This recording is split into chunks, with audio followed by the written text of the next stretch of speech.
vendo meu pai, né, como meu pai é, como meu pai era, a história da minha família que eu queria de alguma forma talvez honrar, né, mesmo sabendo que seria dificílimo chegar páreo a que foram aqueles que me antecederam, mas de alguma forma honrar, e a minha forma, sabendo que o mundo de hoje, a gente cresce numa fantasia, né? A gente é novo, a gente quer ir pra guerra, a gente quer combater, a gente quer defender o mal, a gente quer defender as liberdades, a gente quer lutar. Lutar, eu digo de fato, propriamente dito, né? Que a gente quer puxar gatilho, a gente quer combater. Então eu cresci como, creio que muita criança, ou toda criança desse nosso espírito guerreiro, eu cresci dessa maneira também. Mas a gente, infelizmente, ou felizmente, né, tem a pílula lá do Matrix, né, do Matrix, e a gente acaba dando uma red pilada, que o pessoal virou até termo, né, em português, dá uma red pilada, alguns mais jovens, outros mais adiante, mas as red piladas, elas são quase que infinitas, elas são uma constante. Especificamente na temática guerras, minha primeira red pilada de temáticas guerras, ela foi mais fortemente, firmemente com a guerra contra o terrorismo moderna, a guerra moderna, nos anos 2000, que durou muito tempo, né, de certa forma ainda dura, ainda perdura, e com a invasão lá do Afeganistão e, por conseguinte, do Iraque. Eu comecei a estudar, né, aquela guerra, comecei a entender a partir dela, comecei a entender mais profundamente as demais guerras. Que, porventura, o meu irmão Rafael, doutor em História, historiador, conhecia já muito bem, né? Então, nas minhas dúvidas, eu já me esclarecia com ele e acabava profundamente conhecendo aquilo que não é encontrado de maneira trivial, não é encontrado muitas vezes nos livros de história que a gente estuda no colégio, ou de forma nenhuma vai ser encontrado no acesso à mídia comum, né?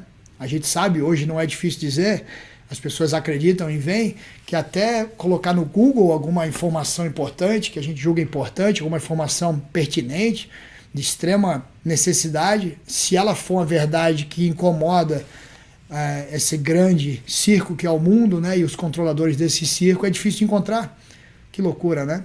Então isso foi o primeiro baque para mim, foi entender que, cara, as guerras, elas não são mais combatidas pelo gatilho, pela coragem de estar lá, né, sacrificar-se fisicamente e morrer pela pátria, morrer pelos irmãos, morrer pela família, morrer pelos seus, morrer por uma causa.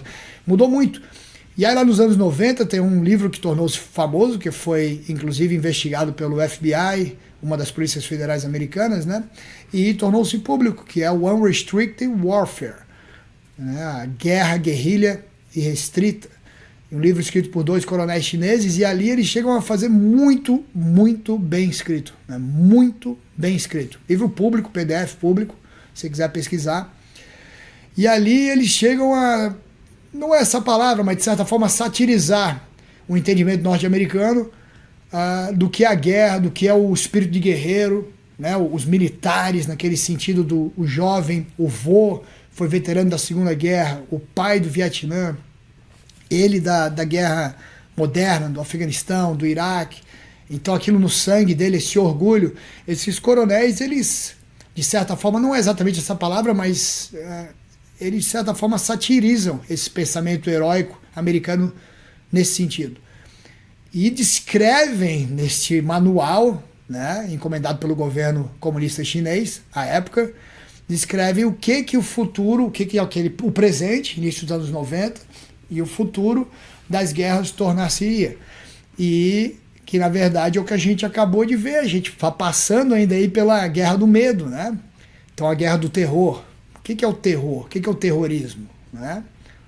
De fato, ele existe, mas o que ele existe? O que é real? O que é irreal? O que é fabricado? O que aconteceu lá em 2001? Porventura, aliás, diga-se de passagem, eu morava lá. Eu e meu grande amigo, melhores amigos, Ivan. Trabalhamos juntos, né? O Ivan do 38. A gente morava lá em Nova York quando aconteceu o World Trade Center, aquele ataque às Torres Gêmeas. O que de fato aconteceu lá? Né? Aquilo foi realmente o que a gente até hoje é inclinado a acreditar? E depois a continuidade daquilo, né? O terror, o medo. O que é o medo? Né? O medo é o pior, o mais baixo dos sentimentos, é o medo. Com medo você não faz nada. Com medo você não come. Com o medo você entra numa depressão profunda, você morre. Tudo criado pela sua mente. O medo nada mais é de uma criação da sua mente. A gente discursa na UDT, na Universidade do Tiro, sobre o medo bom. O medo que nos deixa responsáveis, né? O medo que faz que a gente tome atitudes coerentes, inteligentes. O medo que faz com que pensamos e mapeamos estrategicamente o que fazer para proteger a si e aos seus. A gente discute desse medo, lógico, medo inteligente, mas o medo que fala agora é o medo do pânico. É o medo da covardia, do frouxo. E a gente está pelo menos sistematicamente, desde 2001, com a guerra ao terror, propagando, difundindo, alimentando, supervalorizando o medo em todas as formas midiáticas que possam se imaginar. Aí talvez você possa se perguntar, que troço interessante, Tony, não seria aí que residiria a inépcia da segurança pública brasileira? Não seria talvez de desinteresse público, né, de administradores públicos, de resolver a questão da segurança pública, ou, lógico, torná-la muito mais eficiente, como outros países, como a maioria dos países, né? O Brasil é talvez o pior exemplo de segurança pública do mundo. Claro, é o medo.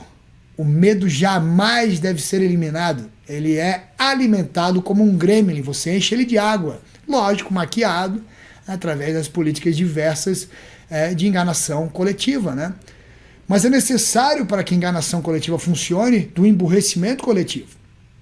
Então são duas fases, né, que a gente passa, que eu posso falar com um pouco de propriedade, porque vivi, é a nossa geração vivendo. É só ter olhos e querer ver. A fase do medo, exacerbado medo, verdadeiro pânico, e da desinteligência. A subtração, o sequestro dos pensamentos livres.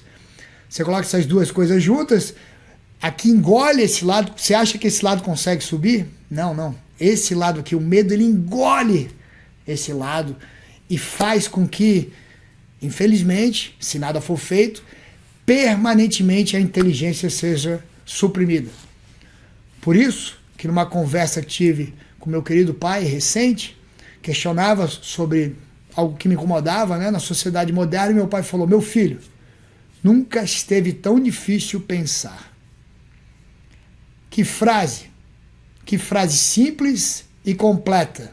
Nunca esteve tão difícil pensar. Então, como coletivo, né, como pessoas, como sociedade, a gente nunca foi tão frouxo, acovardado, vítimas medrosas. E o que dizer sobre isso?